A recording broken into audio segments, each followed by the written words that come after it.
Hello students. सो आज basically हम करेंगे कुछ न्यूमेरिकल्स जो इलेक्ट्रिक फ्लक्स और गॉसियस लॉ या फिर गॉस लॉ से रिलेटेड होंगे, राइट? ओके, तो सबसे पहले सीधा अपन न्यूमेरिकल उठाते हैं। फर्स्ट न्यूमेरिकल आपका है जो ये कह रहा है कि आपके पास एक सर्कुलर शीट है, एक सर्कुलर शीट दे रखी है। फर्स्ट न्यूमेरिकल जो डेटा दे रखे हैं वो लिख लेता हूं मैं यहाँ पर। You are given with a circular sheet. इस सर्कुलर शीट की जो रेडियस है, the radius of this sheet is given as 5 centimetre. 5 centimetre की रेडियस की एक सर्कुलर शीट दे रखी है। ओके, और उसके बाद दे रखा है ये एक यूनिफॉर्म इलेक्ट्रिक फील्ड में पड़ा है। Uniform electric field. Uniform electric field means a field जिसका ना मैग्नीट्यूड चेंज होता है थ्रू आउट और ना ही डायरेक्शन चेंज होती है, राइट? अब ये सर्कुलर शीट जो है वो इस यूनिफॉर्म फील्ड के साथ में एंगल बना रही है। द एंगल गिवन, ये एंगल किसके किसके बीच है? शीट और फील्ड के बीच। ये एंगल दे रखा है 30 डिग्री का, 30 डिग्री। तो आपको पूछा है बताओ टोटल फ्लक्स कितना पास होगा। The question is you are given with a circular sheet। एक सर्कुलर शीट दे रखी है जिसका रेडियस दे रखा है 5 सेंटीमीटर। ये एक यूनिफॉर्म इलेक्ट्रिक फील्ड के अंदर कितने डिग्री पर रखी हुई है? 30 डिग्री पर, 30 degree. And you need to find the electric flux passing through this sheet. Okay, तो सबसे पहले मैं क्या करूंगा, मैंने एक इलेक्ट्रिक फील्ड ड्रॉ कर दिया इस तरीके से।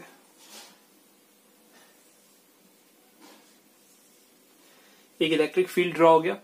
अब ये इलेक्ट्रिक फील्ड जो है it is emerging from left towards right, ठीक है। अब इसके बीच में मैंने क्या कर दिया, एक सर्कुलर शीट रख दी इस तरीके से। मान लो एक सर्कुलर शीट रख दी। अब सर्कुलर शीट जो रखी है, ये सर्कुलर शीट है आपकी। ये सर्कुलर शीट इसके साथ कितना एंगल बना रही है आपको वो ध्यान रखना है। ये सर्कुलर शीट इस लाइन के साथ जो एंगल ये बना रही है, ये एंगल है आपका 30 डिग्री का, 30 डिग्री, ठीक है। तो अगर ये 30 डिग्री का बना रही है तो इसके सरफेस से जो 90 डिग्री बाहर के साइड निकलता है, जो क्या होता है, सरफेस से 90 डिग्री बाहर निकलने वाले वेक्टर को अपन बोलते हैं सरफेस वेक्टर या फिर एरिया वेक्टर। ये एग्जैक्ट 90 डिग्री पर होता है। इसका मतलब ये सरफेस और ये मीन्स सरफेस और इस लाइन के बीच में 90 डिग्री है, ठीक है। सरफेस और लाइन के बीच में 90 डिग्री। तो अगर मैं आपको पूछूं कि बताओ ये एंगल कितना है, इलेक्ट्रिक फील्ड और सरफेस के बीच का एंगल, इलेक्ट्रिक फील्ड और सरफेस के बीच का एंगल, राइट? तो देखो यहां पर जो सरफेस निकल रहा है, इसको मैं थोड़ा राइट साइड में बना के बता देता हूं। ये आपका इलेक्ट्रिक फील्ड इस साइड है, सरफेस जो है वो इस साइड जा रहा है, और जो प्लेन रखा हुआ है, प्लेन मीन्स ये जो शीट रखी हुई है वो इस तरीके से रखी हुई है। ये समझ लो, ये आपकी सर्कुलर शीट होगी, ये इलेक्ट्रिक फील्ड है और ये सरफेस का वेक्टर है। सरफेस का वेक्टर है, ये इलेक्ट्रिक फील्ड है। अब 30 डिग्री कहां बन रहा है? 30 डिग्री बन रहा है इस शीट जो आपकी सर्कुलर शीट है और इलेक्ट्रिक फील्ड, इनके बीच में बन रहा है। ये 30 डिग्री है, right? If this is 30 degree, और अपन को एक और चीज पता है कि ये पूरा 90 डिग्री है, क्योंकि सरफेस का अपने वेक्टर के साथ, ये सरफेस है, ये सरफेस की का वेक्टर है, तो इनके बीच का एंगल कितना होता है? 90 डिग्री। 90 में से इस पूरे 90 में से आप 30 को माइनस कर दोगे, what you will get as 60 degree. तो 60 डिग्री एंगल है between surface vector and electric field. ये चीज थी जो इस पूरे क्वेश्चन में सबसे इंपॉर्टेंट है कि अगर 30 डिग्री पर आपका डिस्क या कोई भी सर्कुलर पाथ रखा हुआ है तो वो 30 डिग्री इसके साथ है। This thing is at 30 degree with electric field. लेकिन आपको एंगल कौन सा चाहिए होता है फाई निकालने में? We have the formula phi E S cos theta. यहां एंगल जो होता है वो 30 डिग्री वाला नहीं होगा। This angle is between electric field vector and surface vector. ये आपका सरफेस या फिर एरिया वेक्टर और इलेक्ट्रिक फील्ड वेक्टर। तो यहाँ पर आपको 60 डिग्री रखना है, राइट। तो अपन को बस यही फॉर्मूला करना है आगे, और एंगल कितना लेना है, 60 डिग्री। तो यहाँ पर अपन रखेंगे E into S into cos 60, E into S cos 60 means sign 30 means 1/2, तो अपॉन 2। अब इलेक्ट्रिक फील्ड, ये भी क्वेश्चन में एक्चुअली दे रखा था, सॉरी मैंने लिखा नहीं, ये इलेक्ट्रिक फील्ड दे रखा है 5 इंटू 10⁵ वोल्ट पर मीटर।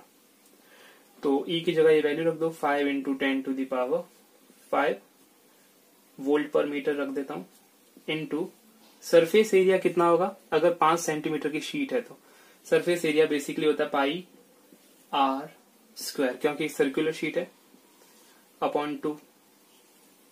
तो आगे सॉल्व कर देंगे तो 5 इंटू 10⁵ वोल्ट पर मीटर इंटू पाई हो गया आपका 22/7 इंटू रेडियस का स्क्वायर, रेडियस आपकी 5 है, तो इसको क्योंकि सेंटीमीटर में है we will convert it in metre, तो 5 इंटू 10⁻², ये मीटर में कन्वर्ट होगी, और इस रेडियस का स्क्वायर, एंड देन अपॉन 2, ये अपॉन 2 मैंने यहाँ रख दिया, राइट। तो ये कैंसिल हो जाएगा यहाँ से 11 टाइम्स, बचा आपके पास 5 इंटू 10⁵ इंटू 11 इंटू 5 इंटू 10⁻² का होल स्क्वायर, ये बन गया 25 इंटू 10⁻4 अपॉन 7, ठीक है। बस अब इसको ओवरऑल सॉल्व कर देना, जो भी डिवीजन वगैरह करना है, यहाँ से आपका कैंसिल हो जाएगा, 5 से -4 गया, एक 10 बचेगा सिर्फ, 5 into 10 into 11 into 25, 5 into 10 into 11 into 25 divided by 7, ये आपका आंसर आएगा। क्वेश्चन हो गया। और सेकंड क्वेश्चन इज बहुत इजी क्वेश्चन है। सेकंड क्वेश्चन में आपके पास क्या दे रखा है, एक इलेक्ट्रिक फील्ड का वेक्टर दे रखा है और एक सरफेस का वेक्टर दे रखा है। ये इलेक्ट्रिक फील्ड का वेक्टर दे रखा है जिसकी वैल्यू है 200 आई कैप प्लस 300 जे कैप। ये इलेक्ट्रिक फील्ड है 200 आई कैप प्लस जे कैप, इसकी यूनिट लगा दी मैंने वोल्ट पर मीटर। और जिस सरफेस को पार करके जा रहा है, जिस सरफेस को इसके अंदर रखा हुआ है, वो सरफेस का एरिया दे रखा है, एरिया वेक्टर 5 इंटू 10⁻³ जे कैप। यानी इसका जो एरिया वेक्टर निकलेगा वो वाई एक्सिस की ओर जा रहा है, जे कैप की ओर जा रहा है, राइट, मीटर स्क्वायर। अपन को निकालना है यहाँ पर फाई। टोटल इलेक्ट्रिक फील्ड कितना, इलेक्ट्रिक फ्लक्स कितना है, सॉरी। तो इलेक्ट्रिक फ्लक्स जो होता है, वी नो दैट वो डॉट प्रोडक्ट होता है इलेक्ट्रिक फील्ड वेक्टर का और सरफेस वेक्टर का। तो बस आपको इन दोनों का डॉट प्रोडक्ट करना है, which is much easier than the previous question, जिसमें ना आपको थीटा लेना है ना कुछ लेना है। इलेक्ट्रिक फील्ड वेक्टर रख दिया मैंने, डॉट प्रोडक्ट में मैंने एस रख दिया, एस में है 5 into 10⁻³ J cap. And dot product में वी नो कि यहाँ आई कैप है तो सामने आई कैप नहीं है, यानी सामने आई कैप का 0 है, तो आई कैप और आई कैप का मल्टीप्लाई होता है, देन जे कैप का मल्टीप्लाई होता है, देन के कैप का। तो क्योंकि इस वेक्टर में आई कैप है, यहाँ आई कैप नहीं है, तो आई कैप तो हो गया आपका 0। इस 200 का मल्टीप्लाई यहाँ पर समझ लो, इससे पहले मैंने लिखा 0 आई कैप प्लस दिस, तो 200 इंटू 0, ये हो गया 0 हो गया, plus 300 into this part, 300 J cap यहाँ का और जे कैप इस पार्ट का, 5 इंटू 10⁻³ तो हमें मिल जाएगा 5 3 15 इंटू 2 0 ये हो गए, 3 0 यानी 10⁻³ हो गई, 2 0 को मैंने 10⁻² लिख दिया, तो ये आएगा 15 into 10⁻⁻1, 15/10 which is 1.5 volt meter भी दे सकते हो आप फाई को।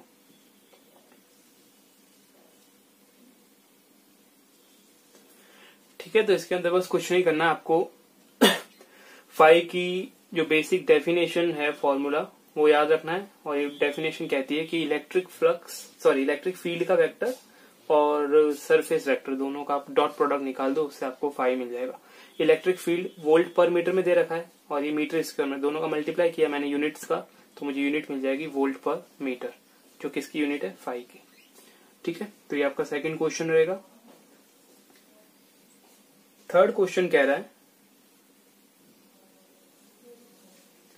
ये क्वेश्चन कह रहा है in a close surface the electric flux entering, एक सरफेस दे रखा मान लो किसी भी टाइप का, यहां पर एक है फाई एंटरिंग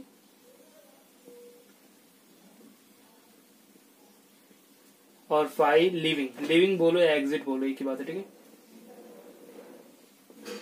फ्लक्स आ रहा है और यहां से फ्लक्स जा रहा है। ठीक है, तो बेसिकली यहां पर इलेक्ट्रिक फील्ड की डायरेक्शन ये वाली अज्यूम की गई होगी, राइट। तभी ये एंटर कर रहा है फाई। अगर एंटरिंग इधर से होती तो electric field from right to left होता। क्लियर है, तो अभी इलेक्ट्रिक फील्ड का लेना देना नहीं अपन को। तो यहाँ पर टोटल फाई जो आ रहा है वो दे रखा है, एंटर करने वाला फ्लक्स है 400 न्यूटन मीटर स्क्वायर पर कूलम, और लीव करने वाला है, निकलने वाला जो फ्लक्स है that is 800 newton metre square पर कूलम। ठीक है, तो आपको पूछा है कि बताओ इसके अंदर टोटल चार्ज कितना पड़ा है, यानी सिग्मा क्यू निकालना है एक तरह से। इस सरफेस के अंदर टोटल चार्ज कितना है, अगर इस सरफेस के अंदर एंटर करने वाला फ्लक्स इतना है और बाहर निकलने वाला फ्लक्स इतना है, तो ओवरऑल फ्लक्स कितना है सरफेस से related, phi total. We have seen a conclusion that the phi total related with the surface is the algebraic sum of entering flux and leaving flux. अगर आप एंटर करने वाले फ्लक्स को और निकलने वाले फ्लक्स को ऐड कर दोगे तो उससे आपको टोटल फ्लक्स मिल जाएगा। लेकिन यहाँ पर आपको डायरेक्शन ध्यान में रखनी है। एंट्री करने वाला फ्लक्स जो था वो नेगेटिव होगा, तो यहाँ मैं नेगेटिव 400 दे रहा हूँ, और बाहर निकलने वाला पॉजिटिव 800, क्योंकि इधर से इलेक्ट्रिक फील्ड की डायरेक्शन के साथ ये 0 डिग्री पर है, ये 180 डिग्री पर है। ठीक है, इसलिए ये हो जाएगा आपका। और ये 180 डिग्री पर क्यों है, क्वेश्चन ये है कि 180 डिग्री पर क्यों है। इसका रीजन होगा, इसका सरफेस वेक्टर इस साइड जाएगा, तो सरफेस वेक्टर इस साइड है, इलेक्ट्रिक फील्ड जो है वो आपका उस साइड है, ये दोनों 180 डिग्री पर है, और इधर आपका सरफेस भी इस साइड, इलेक्ट्रिक फील्ड भी इस साइड, तो ये 0 डिग्री पर। तो ओवरऑल आपको फ्लक्स मिल जाएगा, फाई टोटल इज 400, ये फाई टोटल की वैल्यू मिल गई 400 न्यूटन मीटर स्क्वायर पर कूलम लिख दो। ठीक है, अब बात करते हैं गॉस लॉ की। गॉस लॉ कहता है, बाय गॉस लॉ, गॉस का लॉ कहता है कि आपके पास जो टोटल फाई होता है वो टोटल फाई इस सरफेस के अंदर के total charge divided by phi not होता है। तो बस आपको टोटल चार्ज निकालना है, तो total charge is equal to what, total phi into epsilon not, ये एप्सिलॉन नॉट वहां चला गया, तो टोटल चार्ज निकालने के लिए फाई टोटल मैंने निकाल दिया 400 इंटू एप्सिलॉन नॉट की वैल्यू जो होती है 8.85 इंटू 10⁻⁻12। इसको सॉल्व कर देना, आपका टोटल आंसर जो आ जाएगा वो कूलम में आएगा, राइट। ओके,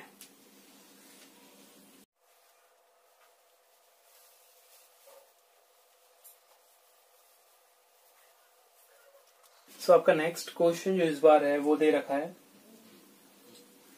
एक नेक्स्ट क्वेश्चन में आपका एक क्यूब बना हुआ है। चलो इसको देखते हैं, एक क्यूब बना देता हूं सबसे पहले मैं।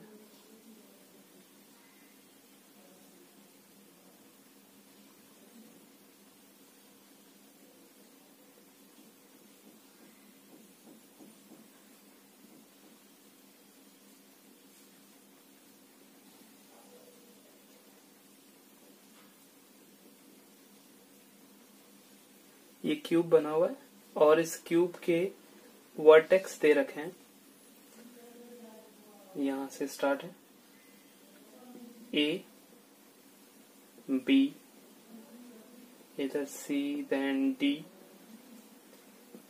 ई, एफ, जी। और ये आपका समझ लो, अगर मैं इसको एक ग्राफ में कन्वर्ट करूं, एक्सिस बनाऊं इसके, तो इस साइड इस लाइन को आगे बढ़ाते हुए मेरा एक्स एक्सिस बनेगा। तो इसको मैं एक्स एक्सिस दे देता हूं, एक्स एक्सिस। ये ऊपर के साइड बनेगा मेरा वाई एक्सिस, वाई एक्सिस। और ये वाला बन जाएगा मेरा 3D के लिए जेड एक्सिस। और ये हो जाएगा मेरा ओरिजिन विच इज ओ। ठीक है। अब यहां पर दे रखा है इलेक्ट्रिक फील्ड की डायरेक्शन इस साइड है, ये इलेक्ट्रिक फील्ड की डायरेक्शन इस साइड है, यानी इलेक्ट्रिक फील्ड आपका एक्स एक्सिस में दे रखा है। और इस इलेक्ट्रिक फील्ड की वैल्यू भी गिवन है, ये वैल्यू है E not X I cap. I cap क्यों है, या आई कैप क्या दिखा रहा है, आई कैप दिखा रहा है कि एक्स एक्सिस की डायरेक्शन में इलेक्ट्रिक फील्ड जा रहा है। तो मैंने इसकी लाइन इस तरीके से ड्रॉ कर दी। अगर यहाँ जे कैप होता तो मैं इसको ऊपर के साइड ड्रॉ करता लीनियर। अगर ये जेड कैप होता, सॉरी के कैप होता, तो जेड एक्सिस में जाता इस तरीके से, मीन्स बोर्ड से आउटवर्ड आ रहा है ये। अगर यहाँ पर I cap plus J cap होता, I cap plus J cap, तो I cap stands for X, J cap stands for Y, तो इस प्लेन में कहीं होता, वाई और एक्स प्लेन में कहीं होता, ये इस तरीके से जा रहा होता। और अगर ये आई के साथ में मान लो के दे रखा है, आई एक्स के लिए आता है और के जेड के लिए, यानी इस प्लेन में कहीं होता। और अगर मान लो यहाँ पर जे और के आ रहा है, तो जे तो वाई एक्सिस के लिए, के जेड एक्सिस के लिए, यानी इस पूरे पोर्शन में कहीं होता, प्लेन में होता। ठीक है। तो अभी उसकी बात नहीं करते अपन, सिर्फ यहाँ पर दे रखा है electric field is equal to E not X I cap. Clear है। अब इस ई नॉट की वैल्यू भी गिवन है, वो मैं अलग से लिख देता हूँ। ये ई नॉट की जो वैल्यू दे रखी है इस क्वेश्चन के हिसाब से, that is 2.5 into 10 to the power 5 Newton पर कूलॉम मीटर। ये इस ई नॉट को कांस्टेंट की वैल्यू दे रखी है। ठीक है। क्वेश्चन आपका पूछता ये है कि अगर इनके बीच का separation a is equal to 1 centimetre दे रखा है, क्योंकि ये क्यूब है तो ये सारे के सारे डायमेंशन सेम होंगे, we all know that, right. तो ये एक एक सेंटीमीटर की डिस्टेंसेज है, 1 centimetre 1 centimetre 1 centimetre, length breadth and height. तो बताना है कि इस पूरे बॉक्स से, ये बॉक्स है पूरा, एक क्यूबिकल बॉक्स है, इस क्यूबिकल बॉक्स में टोटल फाई कितना है, इससे रिलेटेड फाई कितना है। तो सबसे पहले तो अपन को ये चीज पता चल गई कि यहाँ पर 6 सरफेस बन रहे हैं, राइट। 6 सरफेस कौन कौन से, नंबर 1 सरफेस है ये वाला, नंबर 1 सरफेस है ये वाला। सरफेस का नाम हो जाएगा आपका ए बी ई एफ। मैं यहाँ सरफेस लिख देता हूं, ठीक है। ए बी ई एफ, ये फर्स्ट सरफेस होगी ए बी ई एफ। इसके जस्ट सामने कौन सी सरफेस होगी, ये वाली, इसके जस्ट सामने वाली सरफेस ये होगी, which is C D G ओ। इसके ओपोजिट में होगी second surface C D G O, C D G O. ये 2 सरफेस हो गई। अब बात करते हैं फ्रंट साइड की सरफेस, ये वाली एफ जी डी ई, या इसको ले लें डी ई एफ जी, ये वाली, ठीक है, ये वाली सरफेस। तो तीसरी सरफेस में ले रहा हूं ये, इसको समझ लो, ये वाली सरफेस जो आपको फ्रंट से दिख रही है, D E F G, right, D E F G. इसके जस्ट ओपोजिट जो पीछे वाली सरफेस है, वो पीछे वाली सरफेस कौन सी होगी, ए बी सी ओ, ये आपका ओ पॉइंट, ठीक है, ये वाला, this is the O point. तो ए बी सी ओ जो इसके ओपोजिट में होगी, which is fourth surface, A B C O. पांचवी सरफेस जो होगी वो नीचे की सरफेस होगी, bottom, A O G F, A O G F. और छठी सरफेस, सिक्स सरफेस जो होगी, that will be just above it, E D, या इसको ले लें B C D E, B C D E. अब देखो, अपन को पता है कि जिस सरफेस से रिलेटेड इलेक्ट्रिक फील्ड और सरफेस फैक्टर अगर 90 डिग्री पर है, फ्लक्स क्या होता है? फ्लक्स होता है electric field surface factor into cos theta. अगर ये 90 डिग्री हो जाएगा तो आपका फ्लक्स खत्म हो जाएगा। ठीक है, तो मैं एक एक सरफेस की बात करता हूँ। सबसे पहले इसकी करते हैं, नंबर लगा देते हैं वापस। Number 1 means I am talking about the first surface ABEF। ABEF इसके लिए इसका इसका सरफेस फैक्टर बाहर जाएगा, इसका सरफेस फैक्टर बाहर जाएगा। ठीक है, तो यहाँ पर सरफेस फैक्टर और E ये दोनों एक साथ यानी 0 डिग्री पर होंगे। तो फर्स्ट वाले के लिए आपका फाई आ जाएगा, फर्स्ट वाले के लिए फाई आ जाएगा, वो होगा E.S। E.S में मैं cos 0 को सीधा 1 कर रहा हूं, तो आपको E/S रखना है।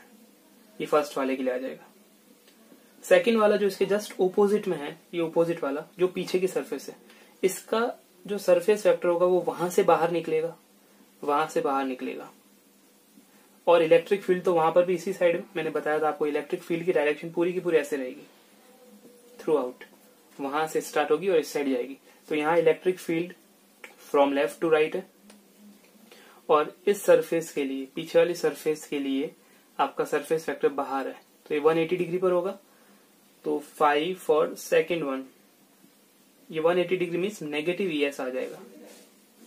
नेगेटिव ES क्यों आएगा? क्योंकि यहाँ सरफेस और सरफेस दोनों में SS बराबर है, तो SS रखा, और इलेक्ट्रिक फील्ड दोनों की सेम है, तो मैं दोनों में सेम रखूंगा। ठीक है, अब बात करते हैं इन दो सरफेसेस के लिए। थर्ड सरफेस जो है विच इज DEFG। देखो DEFG कहाँ है? DEFG यानी अपन के सामने की सरफेस, ये वाली DEFG। इस सरफेस से जो सरफेस वेक्टर है वो बोर्ड से बाहर निकल के आएगा, राइट, इस तरीके से आएगा। और इलेक्ट्रिक फील्ड जो है वो बोर्ड के अलोंग इस साइड जा रहा है, राइट। आप मार्कर को देखो, ये मेरा सरफेस है DEFG, यहां से 90 डिग्री बाहर आ रहा है सरफेस, लेकिन इलेक्ट्रिक फील्ड इस साइड है, तो ये 90 डिग्री पर होगा। वैसे ही इसके पीछे वाला सरफेस जो है, वहां इलेक्ट्रिक फील्ड जो होगा वो तो सेम रहेगा, इलेक्ट्रिक फील्ड तो सेम रहेगा, लेकिन उस सरफेस से बाहर निकलने वाला वेक्टर पीछे के साइड जाएगा। ये इस तरीके से, जैसे यहाँ बोर्ड के बाहर आ रहा है, तो वैसे पीछे के साइड बोर्ड के अंदर जाएगा, लेकिन रहेगा 90 डिग्री पर। क्लियर है? तो इन दोनों सरफेसेस के लिए cos 90 0 हो जाएगा। तो मैं लिखूंगा 5 for third and 5 for fourth surface will be 0। ठीक है, तो ये दोनों केस हो गए। अब ये दो सरफेस लेते हैं, बॉटम की और ऊपर की। बॉटम की सरफेस के लिए अगर मैं सरफेस वेक्टर देखूंगा तो वो नीचे जाएगा, और इलेक्ट्रिक फील्ड इधर जा रहा है, तो ये भी 90 डिग्री कैंसिल। ऊपर वाले के लिए सरफेस ऊपर जाएगा और इलेक्ट्रिक फील्ड इधर जाएगा, ये भी 90 डिग्री, ये भी कैंसिल। तो ओवरऑल मुझे मिल क्या रहा है? मुझे मिल रहा है ये 4 के 4 केस, ये सब 0 है, और ये दोनों की वैल्यू आ रही है, इन दोनों की वैल्यू आ रही है। ठीक है, तो मुझे ये समझ में आ गया, इसको मैं हटा रहा हूं, कि पहले दो केस से मिल रहा है मुझे आंसर।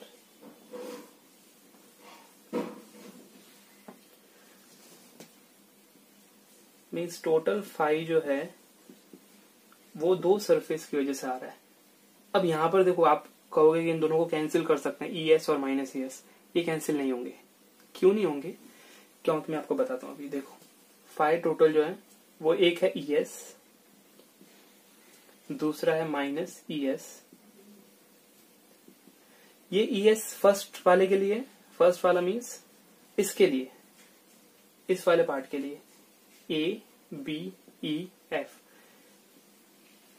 E की वैल्यू क्या है वो रख देता हूं मैं, E0 X। आई कैप को हटा रहा हूं क्योंकि मैं सिर्फ अभी बात कर रहा हूं मैग्नीट्यूड की, और यहां पर भी मैं रख देता हूं E0 X, इधर सरफेस इधर सरफेस, और वापस से लिख देते हैं। इस E को हटा के मैंने रख दिया E0 X, और S की वैल्यू -E की जगह वापस रख दिया E0 X और सरफेस। अब देखो यहां पर X वेरिएबल है।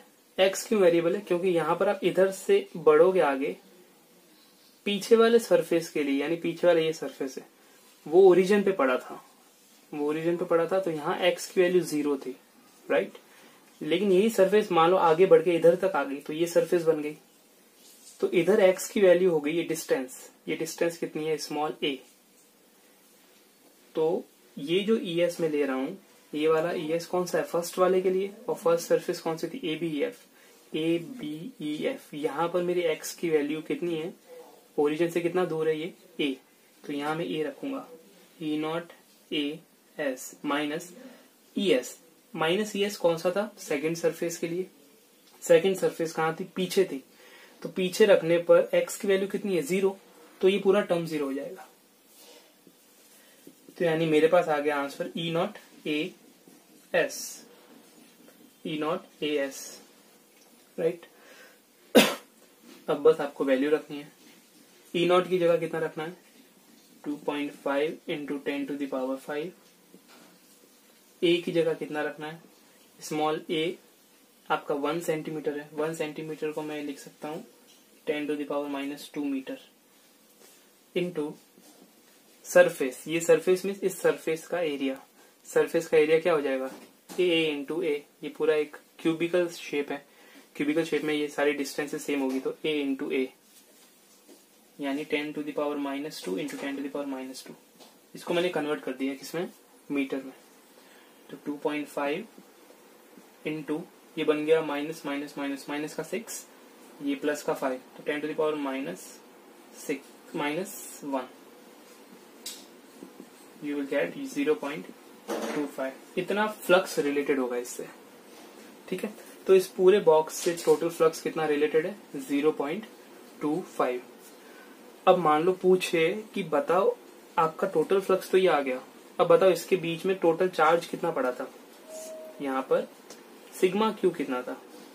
तो सिग्मा क्यू आप इजीली निकाल सकते हो, गॉस लॉ क्या कहता है, गॉस लॉ सेज कि टोटल फाई जो होता है वो sigma Q upon epsilon not होता है। आपको सिग्मा क्यू निकालना है, sigma Q is equal to phi total into epsilon not. Phi total मुझे वैल्यू पता है, ये रही, एप्सिलॉन नॉट की वैल्यू मुझे पता है, जो आंसर आएगा वो कूलॉम में आएगा। क्लियर है, okay. Electric flux through the surface S, right. यहाँ पर एक सरफेस S दे रखी है, एक S सरफेस है, इस सरफेस के अंदर आपके दो चार्जेस पड़े हैं और एक चार्ज है which is kept outside of this surface. Outside में जो आपका चार्ज है दैट इज पॉजिटिव 3Q, अंदर दो चार्ज पड़े हैं plus 2Q and negative Q, ठीक है। अब अपन को फाइंड आउट करना है electric flux that is phi. Solution, हमें फाइंड आउट करना है टोटल फ्लक्स फाई। गॉस का लॉ ये कहता है कि टोटल फ्लक्स जो फाई होता है, जिसको मैं ये लिख सकता हूं E.ds, ये टोटल फ्लक्स किसके बराबर होता है, ये टोटल फ्लक्स होता है overall charge upon epsilon not, ठीक है। इस E का मतलब है इधर एक इलेक्ट्रिक फील्ड होगा, यहां एक इलेक्ट्रिक फील्ड होगा, and in this electric field E, a surface S, this one is kept, right? In this electric field, a surface is kept, and in this surface there are two charges. बाहर वाले charge से कोई भी फर्क नहीं पड़ेगा, because ये sigma Q क्या होता है, sigma Q is the total charge enclosed in the surface. Total इस सरफेस के अंदर कितना चार्ज है, राइट। तो ये है प्लस 2Q और ये है माइनस का Q, तो इसका ओवरऑल सम कितना हो जाएगा, phi total becomes sigma Q. Sigma Q means positive का 2Q, इसमें ऐड करना आपको ये charge negative Q upon epsilon not. Positive 2Q and negative Q becomes Q upon epsilon not. ये आपका ओवरऑल आंसर है सिर्फ, राइट, क्योंकि Q की वैल्यू नहीं दे रखी, and if you want you can keep the value of epsilon not, so you get Q upon 8.85 into 10⁻⁻12। इसकी यूनिट क्या हो जाएगी, coulomb square upon newton metre square, और क्योंकि कूलॉम चार्ज है तो यहाँ पर मैं कूलॉम रख देता हूँ। सो यू गेट कूलॉम से कूलॉम कैंसिल, फ्लक्स की आपकी यूनिट आ जाएगी newton metre square upon coulomb. और इसका अमाउंट कितना है, इसका अमाउंट होगा Q upon 8.85 10 to the power -12, right. Okay, so now अब आपके पास क्वेश्चन गिवन है।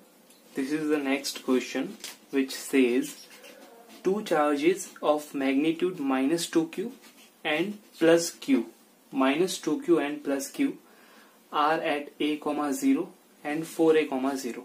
दो चार्ज पड़े, -2Q पड़ा है आपका A,0 पर और +Q पड़ा है 4A,0 पर। तो सबसे पहले अपन इसका एक ग्राफ रिप्रेजेंटेशन या फिर इसका एक डायग्राम बना देते हैं, राइट। देखो यहां पर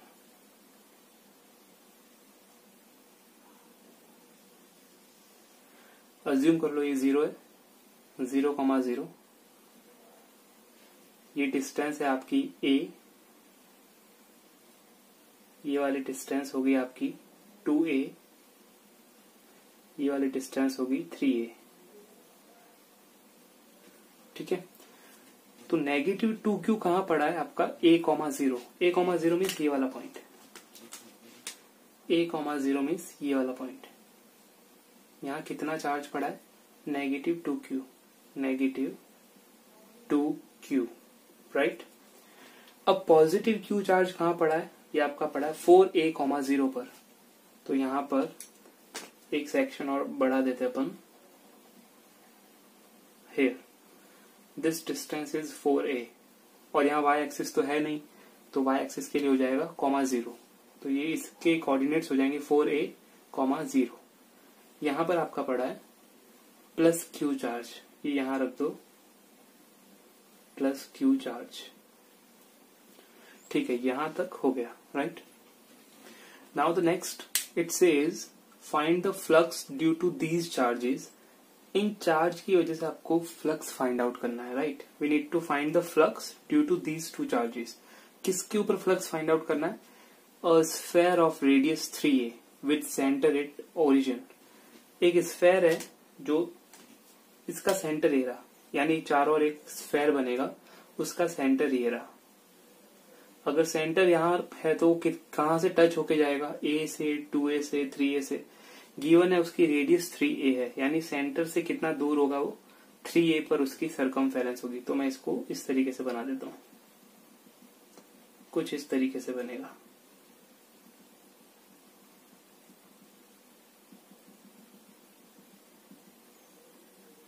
राइट। यानी ये जो इसकी रेडियस होगी वो 3A होगी, 3A इधर भी होगी,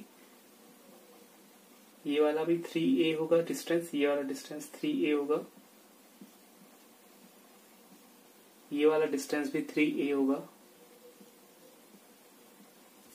और ये वाला, ये डिस्टेंस भी आपका 3A होगा, क्योंकि रेडियस है 3A 3A 3A और ये वाला 3 है, ठीक है। तो क्वेश्चन ये पूछ रहा है, ये पूरा का पूरा जो सरफेस बनाया है आपने स्फेयर, उस स्फेयर को मैंने रख दिया एक इलेक्ट्रिक फील्ड में, राइट। एक इलेक्ट्रिक फील्ड में रख दिया। चार्जेस कितने पड़े इसके अंदर, इसके अंदर सिर्फ एक चार्ज पड़ा है, -2Q। बाहर अलग से पड़ा है +Q। आपको निकालना है टोटल फाई टोटल।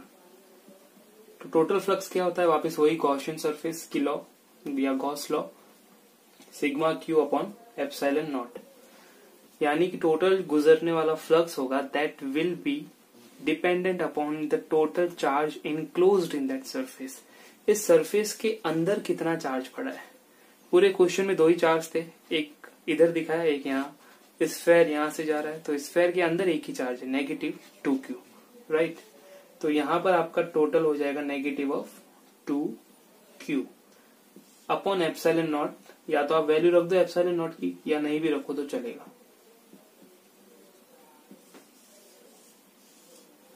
तो ये आपका आंसर आएगा, राइट। ओके, सो आपका नेक्स्ट क्वेश्चन है, radius of two conducting sphere A and B, they are given equal charges, then what would be the ratio of electric field at their surface। ठीक है, तो देखो यहां पर सीधा सॉल्यूशन लिख रहे हैं, इस बार क्वेश्चन नहीं लिखूंगा मैं। देखो यहां पर आपके 2 स्फेयर दे रखे हैं, एक ये वाला स्फेयर है और और दूसरा मान लो ये वाला स्फेयर, दूसरा ये सेकंड स्फेयर, कोई भी छोटा कोई भी बड़ा हो सकता है, नंबर 1 नंबर 2, ठीक है। अब एक स्फेयर के लिए जो रेडियस दे रखा है, एक स्फेयर के लिए रेडियस a है, स्मॉल a,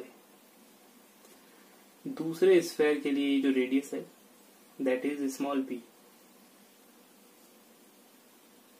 ठीक है।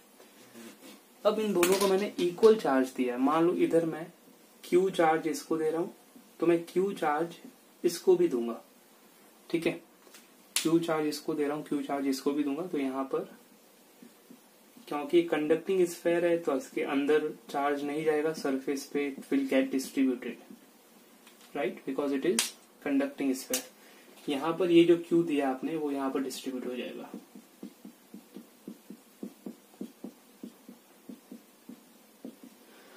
क्वेश्चन पूछा है आपको इलेक्ट्रिक फील्ड निकालना है। इलेक्ट्रिक फील्ड फर्स्ट के लिए सरफेस के ऊपर इलेक्ट्रिक फील्ड कितना होता है हमको पता है, Q/4πε0 और रेडियस का स्क्वायर। क्योंकि यहाँ दोनों जगह चार्ज सेम दिए हैं तो इलेक्ट्रिक फील्ड जो होता है वो सीधा डिपेंड करेगा 1/रेडियस स्क्वायर, इसकी रेडियस है a²। इससे आपको इक्वेशन 1 मिल जाएगी। यहां से आपको क्या मिलेगा, सेकंड वाले के लिए इलेक्ट्रिक फील्ड जो होगा वो डायरेक्टली प्रोपोर्शनल होगा 1/रेडियस स्क्वायर 1/b²। यहाँ मैं चार्ज को क्यों नहीं ले रहा हूँ फॉर्मूला के अंदर, यहाँ पर चार्ज को नहीं ले रहा हूँ बिकॉज दोनों जगह चार्ज सेम है तो कांस्टेंट क्वांटिटी है। 4πε0 भी कांस्टेंट क्वांटिटी है, सो सिर्फ इस पे डिपेंड करेगा। मुझे निकालना है E1 रेशियो E2, E1/E2। दोनों इक्वेशन को, इक्वेशन 1 और इक्वेशन 2 को डिवाइड कर दो, सो you gate 1/E²/1/b²। So b² ऊपर चला गया, a² नीचे आ गया, b² ratio a², that will be the correct answer, right. b² या b² रेशियो a²। और ये आपका ऑप्शन दे रखा है नंबर फर्स्ट, यानी ए ऑप्शन दे रखा है, क्लियर।